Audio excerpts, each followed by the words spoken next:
Black Power family, welcome to another Sarnetta TV House of Consciousness production. You already know what it is. We've been anticipating this for a long time. We have Rabbi Harry. How you doing? Amazing. I mean, you got to have some courage and heart to come up in the lion's den facing off with the young phenom. We have Brother Polite over here to my right, and he will be defending the black conscious community. Brother Harry is on this side, on my left, and he will be defending the Jewish... No, the God of Israel. The God of Israel. You heard it first from Harry. If the God of Israel existed, we're going to find that out right now. So without any further ado, who would like to set this thing off right here to get it popping? Okay, good. Brother Rich, do you have a question to set it off? Okay, well, we'll pass the mic to Brother Polite, and Polite going to set this thing off. Okay, I'm hoping to have a great conversation right now so we can truly find our points of contention, so we could generate those theses or those diatribes for the lecture. What I posit, first and foremost, is that I'm following the ways of our ancestors who did not make subscriptions to the God concept, be it monotheistic or some of the creative archetypes that people have managed to come up with in this present day and time. More rather, they never felt the necessity to anthropomorphize or personify actualities in the universe in order to convey a message about principles and laws that existed. From the point where they have to humanize, these occurrences in the universe is when people begin to be manipulated. So that's what I posit, that religions have been used at great length to manipulate the masses for political purposes.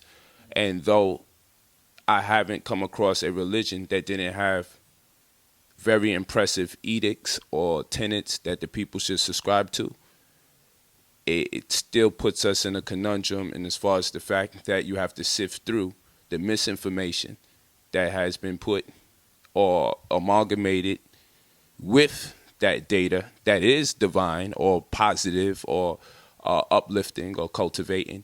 Because once you have all that truth, that's normally what people defer to when the confusion takes place in conversation.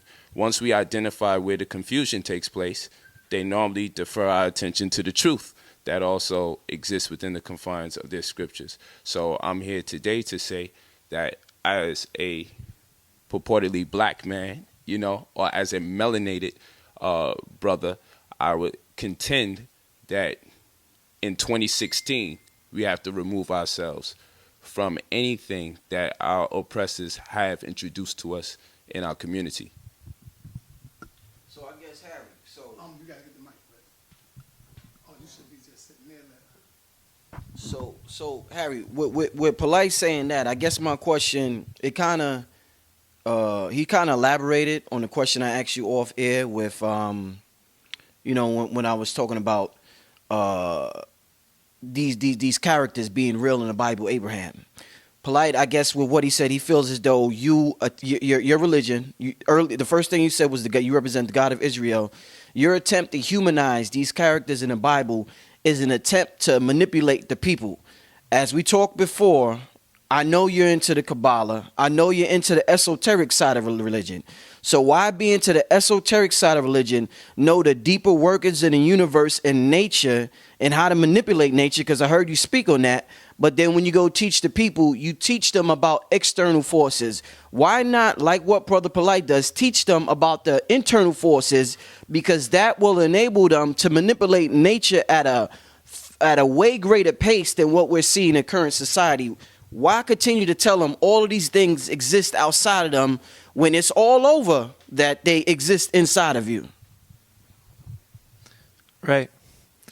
So I don't think one contradicts the other. If you're speaking about things that have what to do outside of yourself, doesn't mean that there are a lot of things to do within ourselves. And a lot of the principles that have to do with our own inner spirituality, we do learn from the narrative of Abraham, Isaac, and Jacob. So for me, it's not such a strong question. It's a very simple reality that you have this historical family that did exist and laid out some principles of spirituality for the world. And when we learn about that family, we learn about those spiritual principles, and we could live those principles within our life. Pass it over. Okay. So obviously, I make no subscriptions to what I would identify as the mythos that they call the data is found in the Tanakh or the Torah or the New Testament or the Quran. Though I believe that some of the information is predicated upon actual events that may have been embellished upon over time, where what I need to ask is, for the sake of knowing, the Jews or Hebrews, correct? The Jews or the Hebrews, are the original Jews black or are they white? I have a reason behind asking that question, but first I would like you to share your standpoint with our audience before I would expound on what I would like to say. Thanks. It's actually interesting to note that the Torah and the Tanakh is better be someone real important for this one. No, it's all good. That the Torah is very not specific about what the color of the people of Israel are. The Torah is specific about a lot of things in the most minute detail, but they're not very specific what the color of Israel was. That being the case, I mean, there are references, in Song of Songs, it does mention... hold on 1 second. We're going to pause for a moment. Just going to keep it flowing. So as I was saying, the Torah is not specific about what the color was, even though there are references to certain colors. Most interesting, the reference we see to color, a theme throughout, is found with Adam, whose name Adam has a red connotation to it, which was the same redness used to describe Esau, the brother of Jacob, which was the same red used to describe King David. Now I know there's different shades of red. I'm a pale pink red, as your community would call it, but there's also from Africa, there's a dark soil red, and there's different shades of red. So for me, I think it's on purpose that the Torah doesn't stress what color the people of Israel were. We can assume, though, based on the time, the location back then, the people of Israel were dark-skinned. And in no way, shape, or form does joining or being a part of the people of Israel mean you have to have a certain color skin. So, yeah. So it's just to understand you more, so I don't make no assumptions. To get this right, you're saying that the Torah doesn't have no specific element in which case they identify color as far as race is concerned. To my understanding, the Torah has God condemning certain groups of people or cursing certain groups of people. And even to my understanding that God even has chosen groups of people. I don't know if I'm in error. I want to ask you, is this true? Does God have an elite group of people or a chosen group of people, namely Israel, or is everybody just on equal playing field there? It's a great question. So when we're referring to chosen and not chosen or cursed, that's really up to us, because being an Israelite or being part of the people of Israel is not an exclusive club. It was open source, where people back then were able to join into it, as it says. Yeah. All right. If you want to subscribe to the wisdom of Israel, you can be considered an Israelite and be included in this thing we call chosen. If you would like to be an evil person and sin, you will be included in what's called wicked. So there wasn't like a lottery and a draft that said, this is it, there's no trades going forward. It's available for who we want to be. Right. So it's not bloodline? Well, the people of Israel started with a bloodline, but the scriptures are very clear that people can join the house of God and graft themselves in. There's no question about that. Even it says about Esau and the Egyptian, after the third generation, they're considered part of the Hebrew would be Kahal Hashem, the congregation of God.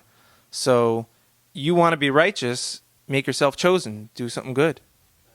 Yeah, I just want to finish the momentum of what I'm dealing with. All right, so my brother.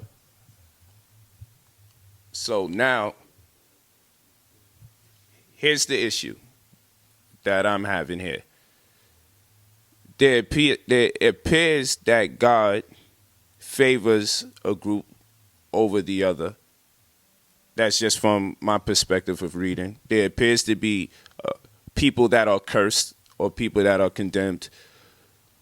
Did the curses ever run out that God has laid on specific groups of people? Do they run out? Does it have a maturation date, or are there still cursed people walking around to this present day? This is very important for me to understand before I can go into anything. It's a great question. It's something before I would give my answer on. I would probably ask someone in my chain of authority, since all my wisdom I'm coming at you with is not my own, but it was told to me by my teacher, told to him by his teacher, that goes all the way back to Moses without missing a generation or a name. I would assume, based on what I've learned, that, yeah, there is an expiration on these curses, that people can lift themselves out of the curses. I can give a specific example, not necessarily a curse from God, but King David cursed a certain region of Israel, and in the future we do believe that curse gets lifted. So I would subscribe, personally, my own idea that the curses of God are not eternal. In the future to come, they may be lifted. But again, that's something I'd turn to my authorities on first. All right. So now where I'm at is what brings about a curse of the people, that you would accredit it to being something that was God-driven. What are some plagues or some curses that God can unleash on a disobedient people? I mean, we can go back to the Sodomites, right? They were sinning. You can call it sinning, but they were an evil people. They didn't love one another. They only cared for themselves, and basically they were denied an opportunity to live in this earth. That chance was taken away from them. So if someone's alive, there's a purpose for them to be alive. God doesn't need someone here. He can just, like he did with the Sodomites, take them away. They had no opportunity to live anymore. So if someone's finding themselves on this earth and they're alive, then they have the opportunity to do good on an equal level. Even if they're cursed people, they can come out. Okay. No problem. Now, good. So listen to what I'm saying. I want to keep my train of flow. So this is where I'm at right now, because I don't believe in this God of Israel at all. And now I've arrived at the point of contention where I could express my evaluation of this whole imaginary being. That's what I would say, that is God. God curses people for being disobedient or not following the laws, statutes, or commandments. Is it safe to say? I don't want to take anything out of context based on your disposition. The things that bring about a curse is not following the edict of the Torah as conveyed from God to Moses, so forth and so on. I just don't want to take nothing out of context. Right. What brings the curse? It's not like there's these metaphysical laws that if you don't keep these mystical laws, you get cursed. It's basically people, maybe you want to call it a karma system. If you're evil, you're inviting something upon yourself. So, for example, we were living in a time back then, thousands of years ago, where men used to make their children pass over hot fire and burn their feet for rituals, or they used to offer their kids to the gods on the mountaintops to appease their gods. So you could say, oh, because they did this, God cursed them. But really, there's this system in the world of, for better word, karma, where if you're going to sow seeds of evil, you're going to get that back on yourself. And you can call it God's curse or not, but it's really you're the one manifesting it. God didn't just wake up and curse someone because he felt like it. God gave us all free choice. And if someone did something that was completely wrong, he can expect that boomerang to hit him back. No problem. So, has God ever interceded in the events of man's interfacing with each other? Has God ever stepped in and said, I'm going to lay a curse on this group of people or on this nation or on these masses because I am dissatisfied with in the manner in which they're carrying themselves as a group, as a species, as an organization, as a race? Has God ever stepped in and said, it's time to lay down the curse? I'm going to curse this person for that which they have done. Has God ever did that? I believe so. Okay. So now that we're talking about a God that steps in or intervenes in man's affairs. That's the God that I wanted to talk about. No, I wouldn't. Okay, he's not intervening in man's affairs. No, I wouldn't say that. Let me get the. Okay, go ahead. Let me hear this. I'm gonna stick with the karma route. That God's not coming in out of nowhere, left field, and cursing someone. He set up a system with his rules in the world. And when people step out of those rules of nature, they invite certain things upon themselves. So any curse that hits someone is a self-manifested curse, I believe. No problem. So I'll ask you again, just in case you want to rephrase your original answer.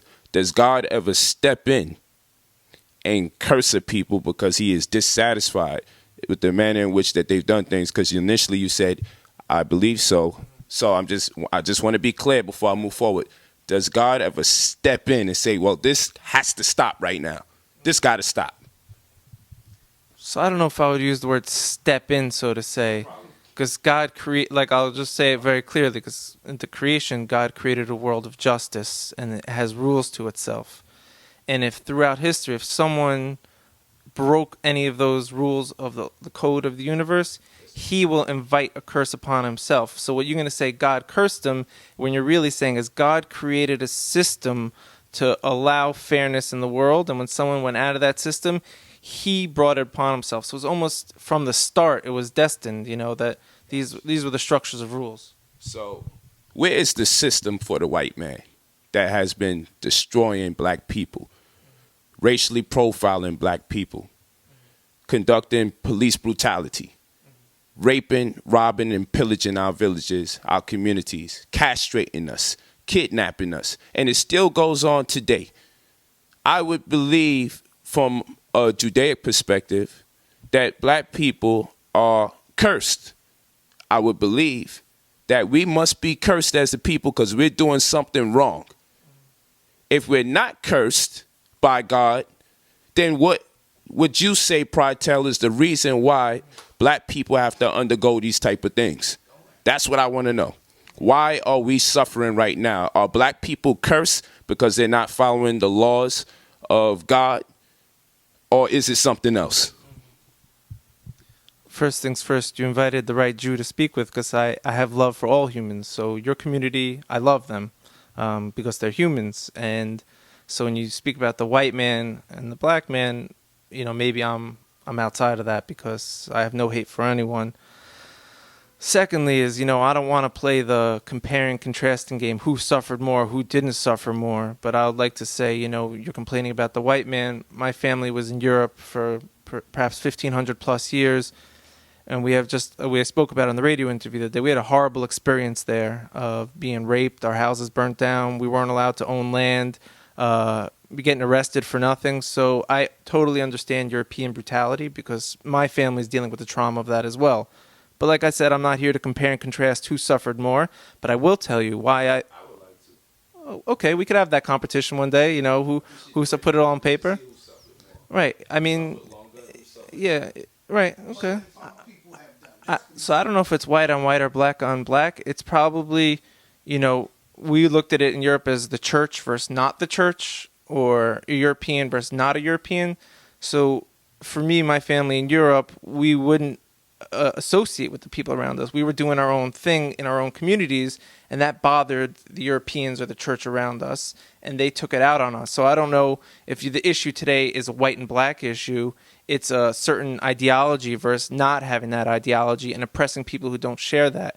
But I would like to say I believe in purpose, and if the African-American human family was brought from Africa to America, in the worst conditions ever, which I believe needs to be addressed and needs to be meditated on every day by everyone in this country, what happened and who benefited off of it, who prospered off of it, and how to fix that. I have my own thoughts on that. But yeah, I do believe there's purpose for it. And imagine if the African-American was never taken from Africa to America and a bunch of Europeans came here and created evil doctrines and, went on for their global conquest.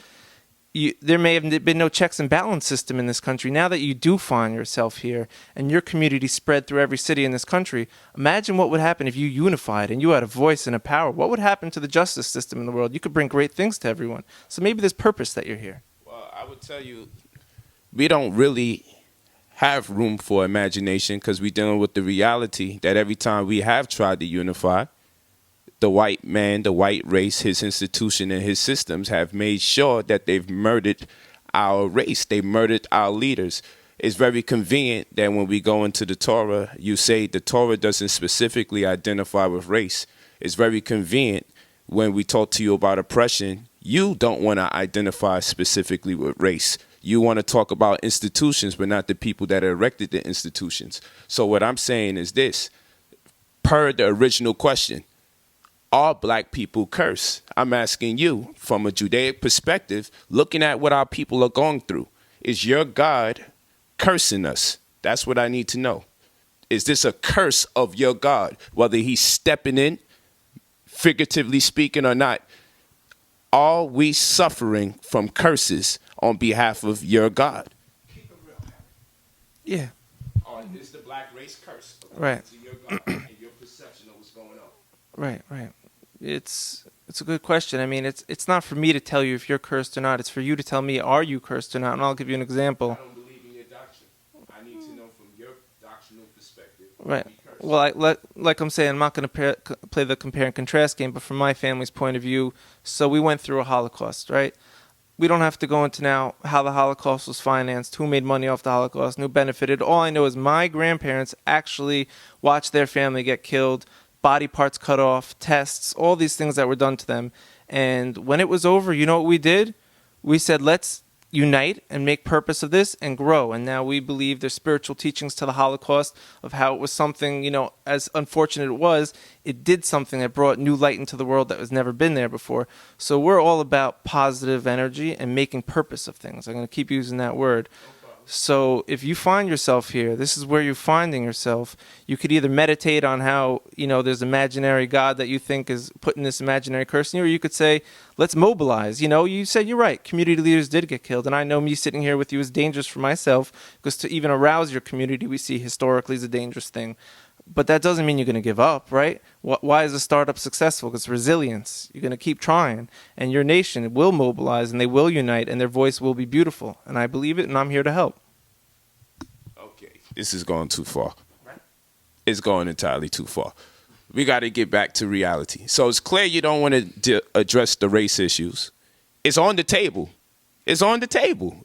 You have a God. He curses people. And I'm just simply asking, from your Judaic perspective, are black people cursed?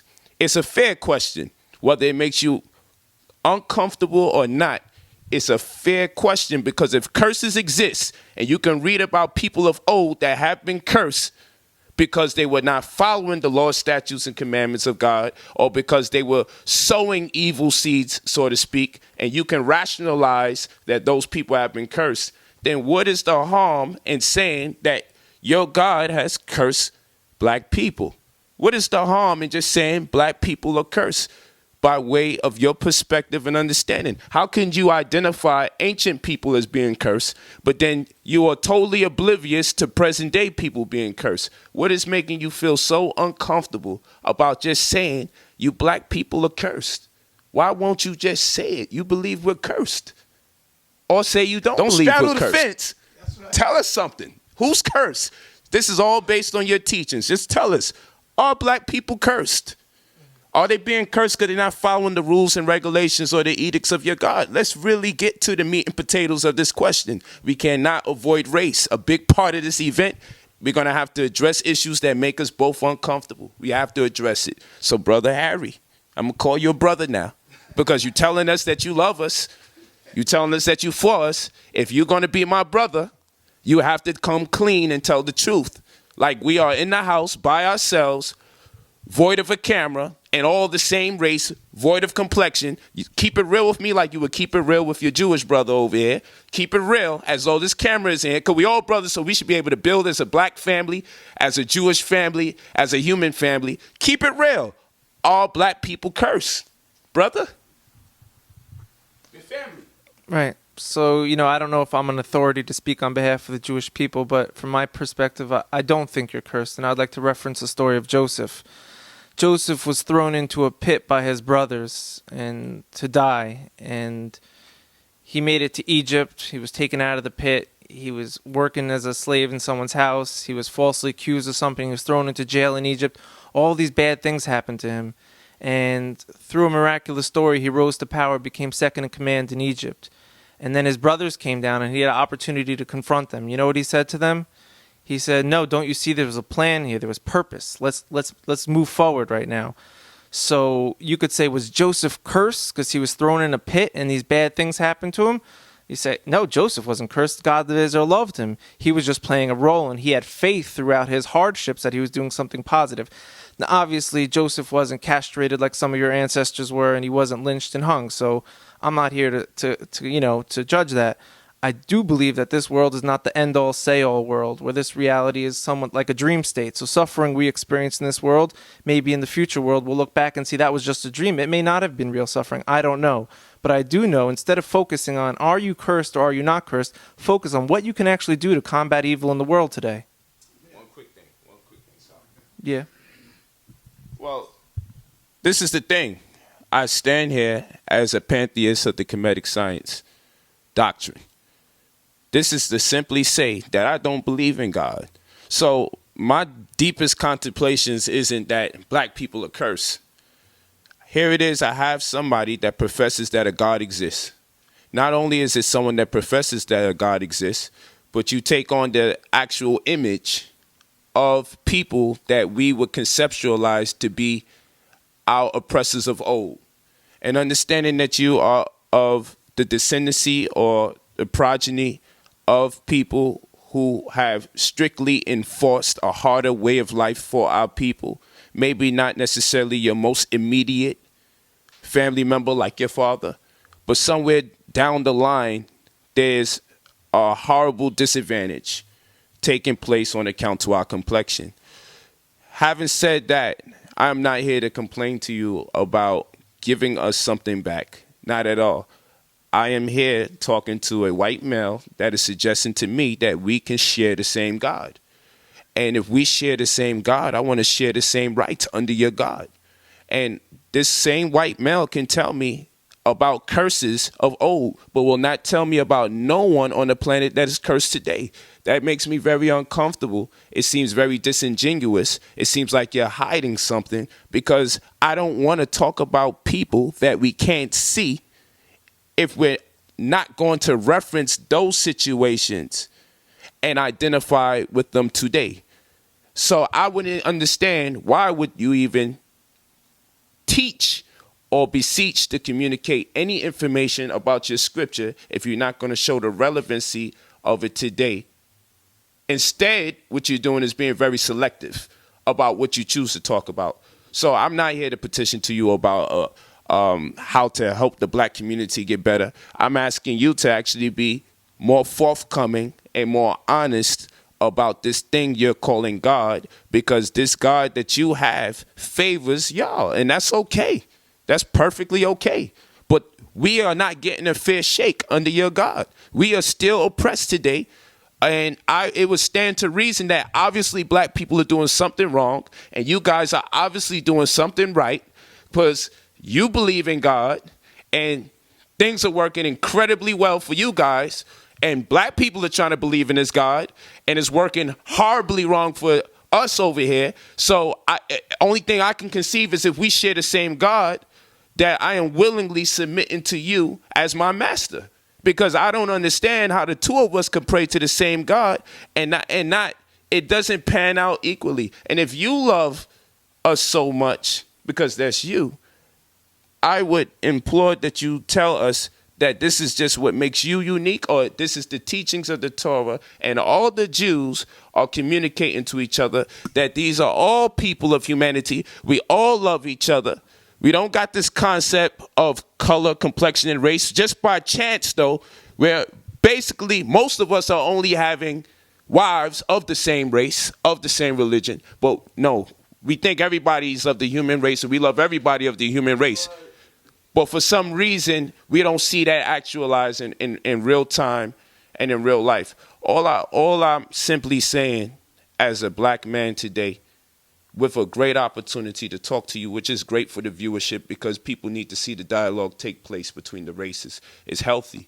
You understand? So all I'm merely saying today is, why should a black person believe in the same God as a pale Jew? Why should a black person look at you, consider their disposition, see how their race is, and then see the effort from the Jew that says, we're brothers and we love you all, we all part of humanity. We don't see complexion. The Torah doesn't teach us about complexion. But they see us suffering, even as you come into this community now. You see us suffering and you say, look, I'm in Israel and I'm building all sorts of stuff in Israel and it's open to everybody. But we in the hood. Why you don't come in the hood and love your fellow brother? Why a plethora of Jews consecrated areas adjacent to the poor black community to do their own thing and live separate? And I ain't mad at you. Up until the point where you tell me I'm your brother and you all love us. So since you love us and we're all brothers, why is there a Jewish community separate and different and adjacent from the black community? Where is the helping hand that I see you coming into the community with? Where's the love? Right. First, I understand where your feelings are. Firstly, I'm on the ground in Israel where it almost is like a fairy tale land, where my prayer services include people from Ethiopia, people from China, people from India. So it's not even the black and white. It's a rainbow out there of humans, and we get along and we have a lot of love with each other. And that's probably going to be the example that's going to ripple off to the world. Now, when you reference the Jewish people today and the way they live, insulated and doing their own thing, you have to understand they're also a few thousand years in a dark exile where they don't have access to their former glory of who they once were and the mental capabilities they once had. So right now, the Jewish community, I would say, is in survival mode. There's a tremendous spiritual, darkness going through every community today, and we're doing what we can to stay alive. When you ask how come we're not coming to your community and helping out with all the resources that are potentially available, well, part of what my mission is in this world, and we're going to speak about it at the debate, is I actually do have a plan of how to do that, of how to open source the blessings that the Jewish people, looks like they have that could become available for everyone. And I'd like to also stress something else that the Jewish community has that maybe no other people in the world has, is a tremendous level of unity.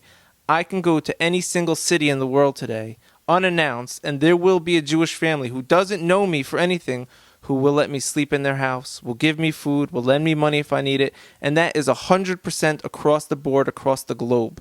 That unity is something that has to come out of the Jewish community and into the world, and when that does, we can consider it a global family. Jewish as in white Jewish community? No, not at all.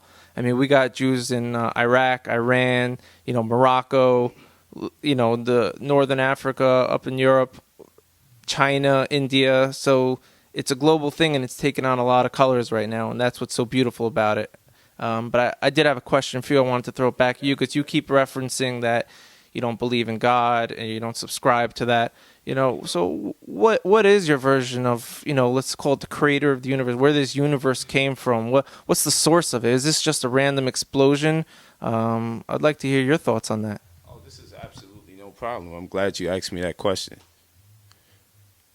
And firstly, again, you still got to address the race issues. And we have to stop playing pretend, because in Israel, there's people who identify themselves as Hebrews still to present day being oppressed. Okay? And then secondly, the only reason they were able to get any kind of land, our darker brothers over there, not all of them, is because they said, we'll join your military. And in exchange of them joining Israel's military, concessions were made for them to have a space to live in, which are not even conducive for human beings. But we can get into that another time, because I'm going to answer this question. But who's misinformed? Oh, okay. No, we'll bring the facts out. Okay, you could do it. Well, we could bring the facts out. I mean, you may be referencing the Village of Peace, the African Americans who came from Chicago and moved to Israel. I visited them, very close with them. I was at the funeral services for Ben Ami, their leader. They live in Dimona near a nuclear reactor. But they don't live alone. They live next to a huge city of Israelis who live right next to them and share the same plot of land. So it's not like there's a nuclear reactor and an African-American community. There's a nuclear reactor, a huge Israeli community, and it's very teeny tiny African-American community who I met the people on the ground out there, and they are serving, and they love to serve because they believe their army is bringing freedom to the world. And the technology coming out of Israel because of such a good army is what's going to end up saving us. You see what's going on in Flint right now, right? You can't drink the water. You don't think that's going to happen soon in New York York City, California. What's going to be, Israel's got your straw. They're going to send you a straw that you drink from that water and it's going to filter it. No other nation's providing this technology. So as far as there are issues of racism, which I do see was an issue in the past, the people are going to win because I'm a man on the ground. I'm not a politician. I don't get any Jew gold paid to my bank account. I work hard. I go to the bank, and every week I have enough to go grocery shopping. And the people are what's going to be the future. So I'm not going to be intimidated by a bad system of old. I'm going to just work forward on a good plan. Yeah, hold on. Yeah, I'm going to let you answer this question. Oh, man, Harry, I don't want to be too hard on you because I want you to come to the debate. I don't want you to run. But the way you are giving off your answers now, I'm going to tell you right now, you're going to get slaughtered. You got to, strap up and go in. We want you to go hard. We want to hear the truth. And right now, I think you're lying. I'm not going to say you're lying. I'm going to say you're lying. I'm not going to say I think. I'm going to say you're lying. Because we know what's going on. I want to ask you this question, Harry. Talk about the chosen people of God. Who do you say is the chosen people of God? Keep it real. Let's not play games here because we've been hearing the Jews for decades saying how they are the chosen people of God. We respect a man's honesty. You're not going to hurt our feelings. We used to this. I want you to keep it real for us, Harry. Who you consider to be the chosen people of God? I think you're coming out here telling me that I'm going to get slayed at this thing, and you're trying to tell me I'm lying. I think what I just did is I took all your years of thinking what is and just in a few minutes just changed it. And that's just throwing you guys all off. Now, back to what I was saying. A chosen person is... I'm telling you, I got a lot of love in me. You guys not ready for it. Just wait for the debate. But the chosen people is not a race, is not a color, it's not someone that comes from a specific region. It is someone who identifies with a certain ideology that comes from the teachings of Moses on the mountain, which, like I'm saying, I'm on the ground in Israel. There's people from China, India, Africa. They're my brothers. Chosen people of God. Yes. That's called converts. Yeah, that's okay. That's great. The chosen people of God could be anyone who identifies with his narrative. I'm telling you That's called, in our community, buck dance. All right. It's called buck dance. Well, I'm telling you, in my community, this has been the teachings for 2,000 plus years, taught from student to teacher, people who put their life on the line, who said when the Christian came up to him and said, convert, I'm going to put a sword to your neck, he said, kill me because I want my children to know this information. So what I'm telling you right now is not me coming up with my own answers. This is the Judean legend. So have you ever corrected anybody in your community? All day. When you hear them say, we are the chosen people of God, you corrected them and said... Well, when they say we, they don't say me as a white man. They say we as the humans who subscribe to the teachings of Moses. No, you're saying a certain ideology. Yes. Then when we say we, we're... Try to come at me. Let's see what you got. He's not going to be able to slip. I'm enjoying this because he has to remember things that he said before and things that he's saying right now. This is all chess because he identifies with a chosen group of people. He might have forgot some of the things he's been saying, but it's okay. It's okay because he could build the seed of his father. Okay? So we're not going to have a problem. Oh, yeah, I would love you to ask a question. Keep in mind I still have to answer his question. Come on in, let him in. Go ahead. Go over there. Yeah, come on. Get in here. There you go. Let's get you guys in here. So I feel that the rabbi, is coming with a perspective, and he's basically telling to you that you have a choice to choose to be what we're calling chosen people or not. And all that everyone's coming back at the rabbi and saying is, whoa, so you guys have this community and you guys think that you're the chosen people and we're not. But what we're trying to communicate is that it's your opportunity. So why do you fight it? Let me show you this. Here's where the mistake keeps getting made. I'm not interested in being the chosen group because that, by default, would sound like I want to conform or subscribe to your doctrine. I believe your doctrine is man-made. I believe it's a fabrication of our ancient Kemetic texts and other ancestors, other brothers and sisters of antiquity. I don't believe a word that any of you guys say anytime you quote anything from that book, because I might as well read it from the original manuscripts. So I'm not concerned with being the original if I'm actually cursed. These are ideas that have plagued our community, because brothers and sisters in our community, despite the fact that they had their tongue stripped out their mouth, okay, despite the fact that they were forced to be illiterate, and then when they learned how to read, they was told what exactly to read. Despite that fact, we have brothers and sisters today that can actually read. And the brothers and sisters today that are calling themselves Hebrews, which I don't call myself a Hebrew, but the brothers and sisters today that call themselves Hebrews, they are not disillusioned. They are reading things in that book that is intimating that they are the chosen people. They are reading things in that book that is giving them the impression that you guys or somebody else are a cursed people. And now we sit here with you guys giving us the heal the world story, and I love it. It sounds great and it's amazing. The only problem is that's not coming out of those books that you guys are reading. Now, if you want to create a new doctrine, I love your doctrine. It sounds dope. I hope there's more of you guys around. You guys are some of the flyest people I know. It's a cool doctrine. But there's something going on in that book. And I know my brothers in the community are not tripping. They are reading things about people being cursed. They're reading things about them being God's chosen children. They're reading things about who they can have sex with and who they cannot have sex with. They're reading things about the illegitimate Jews, or the false or the fake Hebrews, or the ones that are not God's seed, and how to deal with them. They are not making these things up. My brothers, who I don't oftentimes agree with about certain things, but I'm not going to sit here and act like the brothers in the community that say they are Hebrews just made all this shit up, and you guys got the real perspective, because then what was they reading this whole time? And don't tell me that they are disillusioned. Don't tell me they're not reading about chosen people and cursed seeds. But now you come here and no one's cursed. And it doesn't even make a reference to blood. There's no bloodline. There's no lineage. All of that is moot. It's null and void. We're all a human family. Hell no, it doesn't say that in that book. So this is a lie. This is where the problem is. So it's not so much that he's coming with a doctrine of peace and love. I don't have a problem with that. It's the fact that he says he's a Jew. It's the fact that he says he makes subscriptions to the Torah. And since he's saying that, the things that he's saying is contradicting the things that are going on within that book. Maybe you don't get this part. This is the part that you got to get.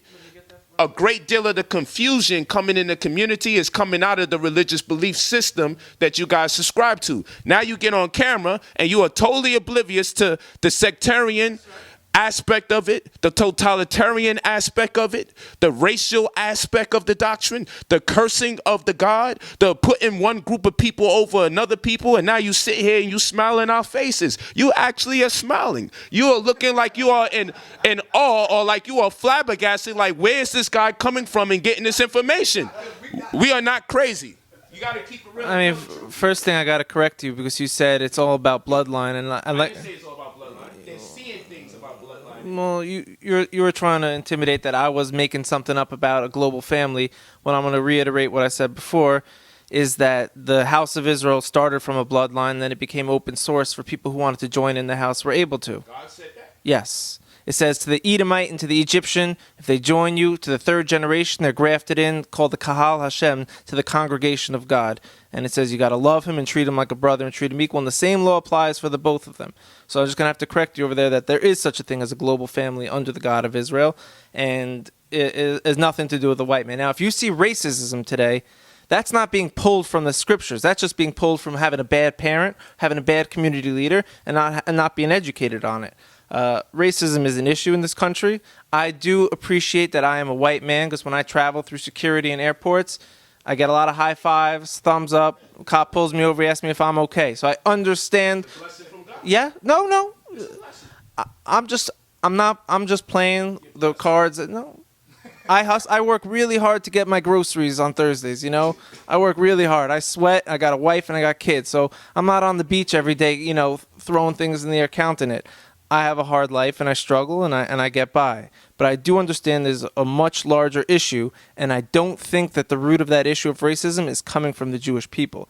I believe it's coming from the church, and I believe that they they instilled in your community the concept of race and the concept of other. And you're saying, like Zion mentioned the other day on the radio show, is you're saying we have to be, to ourselves, because you're African American and you have to stick within yourselves. But that concept of you being African and me being white was taught to you by the European, I believe. I don't think 1,000 years ago, 2,000 years ago, there was such a concept of race wars. I mean, there could have been class wars, but Harry, I yeah. dare you to go on record and say you have no idea that the Jews finance slavery.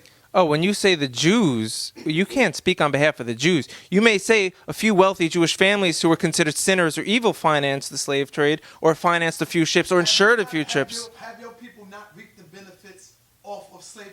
Like I'm saying, I don't get any Jew gold sent to me every week, so I don't know what you're saying. I'm not benefiting. I work hard for my food, and my community works hard for their food. Yes, there are a few elite families, and you know what? Those families gave tithes over to, I'm sure you know about the Freemasons. You subscribe to that, right? So there are Jewish people who may have left their alliance towards the rabbi of their community, the Torah of their community. So I asked my rabbi very clear. I said, what do we say about a Jewish man who financed the ship on a slave trade, or who insured a ship on a slave trade? What do we consider that man? And my rabbi said very simple, he's a Rasha, he's an evil man. You're not allowed to do that according to the law. So because a Jewish man sinned, even some of the kings of Israel were sinners, they were considered wicked men. But that doesn't mean the people of Israel were. Yes, my brother. Let me tell you this. Here's the issue. Okay? You have a ring right here. And a man that subscribed, not a man, let's not do this, not a Jew. Jews, get over here and say, man, these are these black people's valuables. Let's take this. Right? And then they take it. And parlay it into an empire. They take it and they create abundance from what they took. Now, you're born in the interim of all of this going on, and you make children. And this thing still exists in you guys' possession. And now you believe in heal the world, throw flowers in the air, smell the aroma of peace and love, and never mind racism, never mind color, never mind complexion, while you still keep this shit in your possession. That's the problem we talking about. So if you love us so much, render back onto the people that which was taken. That's all we saying. If it's so real, because you don't receive no gold, and yes, you do. You have been receiving concessions from that which your ancestors have done for the longest. If you truly want to redeem yourself before the people, what y'all going to do is say, you know what? I can't live another day in this beautiful home. That's right. I can't live another day on this beautiful land. Because I believe you're not the one living next to the toxic waste like the brothers that are living there next to some white folks. I believe you're wise enough not to live next to nothing like that.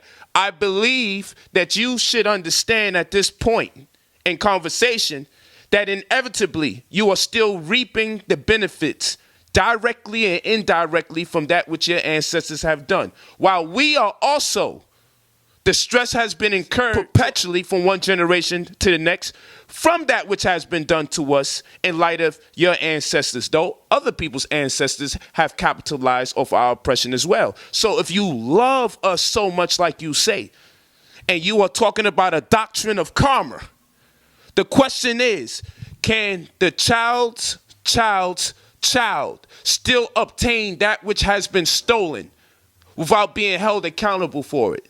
While another people are here in their diaspora, suffering and displaced, only conceiving what life may have been like had these events not transpired.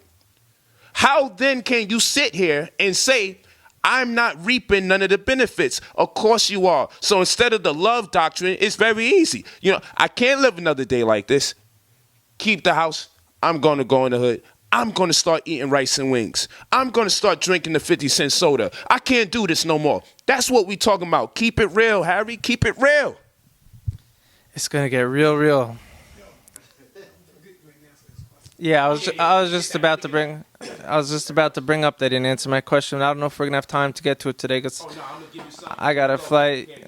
Okay, but I'm just going to say very quickly, Fortunate for you, fortunate for everyone in the room, I am the Jew who felt your pain and said, how can I live in a house when I see what's happening next to us? And I am the Jew who has a plan, and I've taken actions, and I'm going to present it. And I think I can really, really address the issue. You said before, it's not about that. You don't want me to come up with a plan, but you want me to feel bad? Yeah, you kind of did say that. But That's called reparations. right. Anything you give back to black people. So here we go. We're complaining about a bunch of Jews who created this game called Monopoly, and they got this thing called Monopoly money. But why would we give you reparations in the form of Monopoly money? Let's collectively break off the game, because I don't like this game either. You're making a mistake. You sure? Yes, this is the mistake you're making. Let me show you. Yeah. It's very short. I said anything you give to black people from now to the rest of your life is reparations. That's what I'm telling you. Anything you give back is not a good deed, it's reparations. Anything you give back to black people is due. That's what I'm telling you. You give something to a black person today, it is due. There's no kudos, there's no pat on your back, there's no thank you for doing something nice to me. No, that's what I'm going to give another brother who gives me something. I'm going to say thank you, I appreciate that. But if you give me something, it is reparations. It is long overdue, and I'm waiting for you to give me more. That's how this works. Well, first of all, my family was nowhere near the slave ports or the slave industry, my personal family. So when you say you're talking about me. I have absolutely nothing to do with it. Oh, no, and like I said, I'm not collecting any money from it. No, I work really hard, and I do double shift. I was working 3, 4, 5 jobs just to pay my bills and get food for my family. So I'm not going to sit here. I'm not going to sit here and hear you telling me. Right. Like I'm saying, so forget monopoly money, because this whole fiat system not backed by gold isn't real, and I'm not trying to play that game. Well, poverty is real. I'm going. No, I'm saving. No, I'm a relaxed guy, but I'm trying to say to you. You're going to have to turn it up at this. Right. Yeah. Everybody in here saying, oh, man, he's coming off a little weak. Hey, Harry, you got to turn it up, bro. Harry got to do his style. I'm trying to say, instead of weak, Trying to rock you to sleep for like. no, people are just want to hear something from me that they're not going to hear, because I'm not subscribing to the truths that you all been meditating on for a while. But I will say one thing. I have a plan, and I think it's going to be global, and you're going to hear about it soon. I wish you the best. Mark my words. Thank you, brother. It's reparations. Yeah, before we wrap this up, yeah, like I said, reparations not going to come in the form of real food, because right now we're eating poison, right? You go to the community. My community's got poison also. The supermarket's all poison. We got to get off that system. We got to get off the fiat system. We got to have decentralized systems. We got to have empowered communities. And this is not just me saying I got a vision, I got a dream. I have an actual plan. You and I may even run for president one day and enact that plan, but let's see what we're going to do. I would like to hear your answer, though, before we wrap this up on the God choice. And then I got to fly to Israel. I'm going back to the homeland, everyone. That's right. Tell the homies living next to the toxic waste we said what's up. Yeah, so, this is what I want to tell you. When it comes to this God concept, again, I said, and I actually answered this earlier, that I'm a pantheist of the Kemetic science. Okay? What this would mean is that I don't feel the necessity to anthropomorphize or personify occurrences, systems, and laws in the universe. I don't have to use my ego as a vain attempt to establish what has been taking place of old or in primeval times, give it eyes, nose, and lips, and then make it intervene or intercede in the mundane clauses of human beings. I don't have to do that. When we dealing with our ancient Kemetic doctrine, we could find out that before the doctrine was humanized, we just conceptualized that all was within all. That's it. All is in all. All things. Nature is all things, and sounds obviously like a cognate of the word nature. It's all things. Even if you go to the Pera and Haru or Pakatu Shipama 109, you're going to find that they talk about the sycamore tree. And the sycamore, there's 2 sycamore trees in between the sun. And then it is enwrapped by a shoe. And we say, man, what does that have to do with anything? Or if you go into Pyramid Text 1846, and they make a similar analogy about these sycamore trees again, and these sycamore trees' relationship with new. And it's taking something from new, which is abyss, a primordial abyss. But the sycamore tree is taking something from there. But what they're alluding to is a nitrogen cycle. Because when you go into the doctrine, when you go into the information, you start realizing that there was no concept of no gods, because when you do the doctrine, you say, okay, hold on. What is carbon? We learned that what? Matter, when matter dissipates, it becomes energy, and energy is the catalyst for matter. Matter then transmutes into isotopes of an element. In this particular case, when we read about the sycamore in Pere Imheru 109, we find that we are talking about a carbon isotope. By isotope, we mean that the nucleons, there's a disparity amongst the nucleons. If it's carbon 12, then we know that it's 6 protons and 6 neutrons, and that makes up the nucleons. But if carbon 14 base, then we're talking about 6 protons and 8 neutrons. What we wind up finding out when we was talking about the sycamore that stands, the 2 sycamore trees that stand in between the sun, in respect to Shu, is that they was talking about what? They was talking about how the carbon feeds the vegetation. I'm cutting it concise, but I'll show you the actual glyphs to show you what did this all mean. People are saying Shu is an actual being. They're saying Ray, which is the sun, was an actual physical being. But what they was demonstrating was that these energies precipitated matter and go through a constant cycle of immaterial and material things. All is mental, point blank. Consciousness is consciousness. And when consciousness bears witness to itself, it creates a domino effect of illusion called the physical realm. That's what I'm dealing with. Energy from consciousness. That's it. All is mental. I don't have no concept of no God. The second you tell me about a guy named Moses and water parting, I pass. The second you tell me 70 people leave their land and held in exile in another land, and then God puts a curse on the Pharaoh and the rest of the people of that land, and the 70 people that left their land because it was famine, because the land couldn't yield them no food, now are back to return. 400,000 families deep, near 2 million people. Back to what land? The same land that couldn't yield food for 70 people. Now they're going to come back 2 million people deep. You see what I'm saying? I don't believe in that stuff. You have the right to believe in whatever you believe in out there.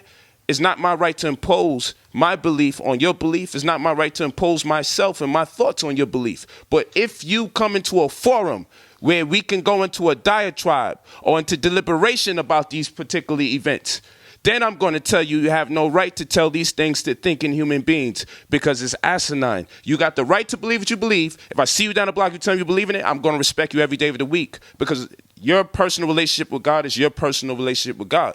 But if we get into a debate, you should know better than to talk to me about these things, because you know yourself you can't prove it. If you just gave me the rules, if you just gave me the laws, don't kill, thou shalt not kill, love your mother, honor your father. If you just gave me those rules, I would say I'm down with your doctrine. I would appreciate it.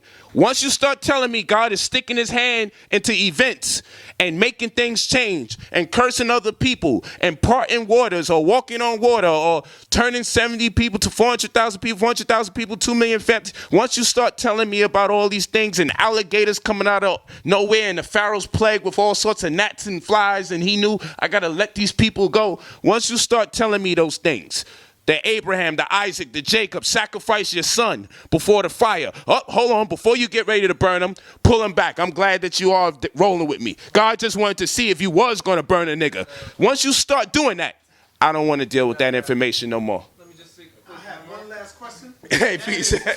One last question. Yeah. Real quick. Did the Jews build the pyramids? I think the Torah says they built the cities of Pithom and Ramses, so that's what I can comment on. I do know, you're talking about sea splitting, all these mystical things. It seems like you like science. I don't think it's a far-fetched thing in the world of science to see water split. You take an electrical rod or some magnet technology, you can move water very easily. I do believe that the Egyptians were producing electricity. I do believe the ancient Israelites were producing electricity. I don't think you answered where the whole thing came from yet, but consciousness, right? So that's a Kabbalistic concept also, but we actually have a creator standing behind that. But I'd like to end on this note. Right, yeah, you know what? I agree with you. There is no need to have all that conversation when it comes down to the issues in the world today, what's going on in your community, and what we could do to fix the world. We don't need to talk about God. I always say, let's fix the world, then let's get a cup of tea, and we'll talk about which God is right. That's right, but at this debate, we're going to talk about your God. Oh, we could talk about it. If you want to. If you want to talk about saving the world, we could do that. We could separate that from the God conversation. These are two separate things. But right, we could mix it. All right, everyone. Yeah. Thank Harry for coming and showing up. That's what's up. It's been real. Hey, yo, for the Hebrews that's out there, man, I want y'all to load up that chat room of all the verses where you guys are the chosen people of Israel. Because for some reason, These guys don't know nothing about that. They never heard of that. This shit is the biggest conspiracy I've ever seen in my life, I've ever heard in my life. I've never seen people subscribe to the Torah totally oblivious to the chosen people of Israel. I've never seen this a day in my life. You guys are amazing for that. Yeah.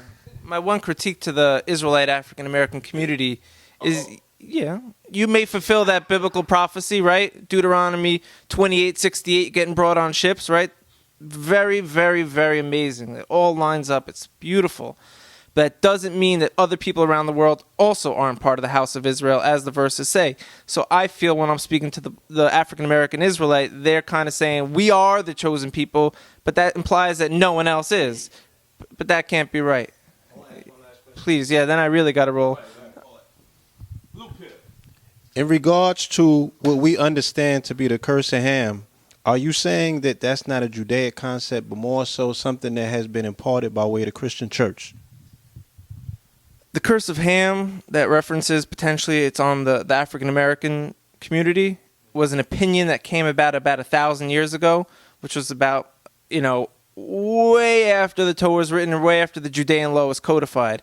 And so it was simply an opinion of one man who was on the Judaic line of information, and he wrote it down, and people today use that potentially as leverage if they're own inner racism or not.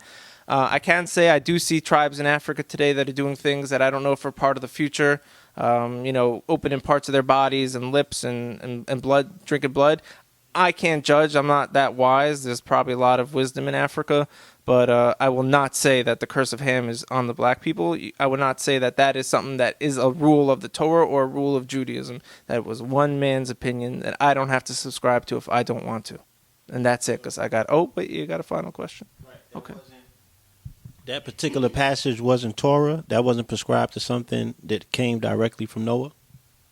We believe there was a curse, but to identify that curse on the black man came about 1,000 years ago as one man's idea and opinion. We found the curse again. Okay. Right. So there could be people cursed today. I can't know who. All I could say is be positive and be righteous and fix the world. Give you a compass for who's cursed so you can stay the hell away from those cursed people? God kind of left us in the exile on our own for a few thousand years, and we got to figure this stuff out on our own. I can't mess with no God like that. Right. The nations of the world? Who's the Gentile? The Goy is used to refer to the people of Israel as well at certain parts. Goy just means nation. A Gentile, or what some would say, is not subscribing to the Torah. And if there's any Jew who does anything wicked or anything racist, be it he cannot find that in the Torah that he's allowed to do it, you can call him wicked, you can call him evil, and he has to pay for his sins. There is no exemption for an evil man, Jew or not Jew. On that note, I really got to roll. But I'm looking forward to the future. Hey, Zion, man. You need to get your ass over here, man. You talk all that crazy talk. I done flew into town, and you not here. Come on, Zion. What's up? You should have came up in here, man. All right, peace, Harry. I thank you for your time and your energy. We're going to heal this world. I appreciate your time and energy, man. We can't do that until you tell the truth. You got to tell the truth, man. You can't do it until you tell the truth. They say haters going to hate. I don't know. Haters are going to hate. We're not doing no hugs until you tell the truth. That's right. Hey, Harry, we see you March 20th. Thanks for the interview, though.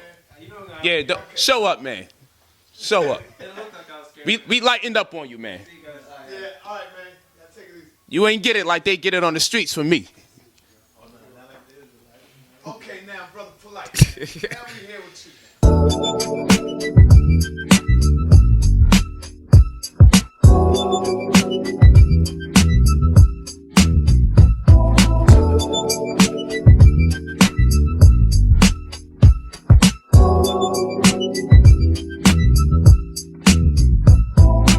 If you're conscious and awakened, you heard about Signet or TV. If you're conscious while you're hating, some of us think too small, just too afraid to fall. If you're conscious and awakened, you know that the studio gets deep. Black news and history in the making. Let's get up from the fall, wise up and take it all.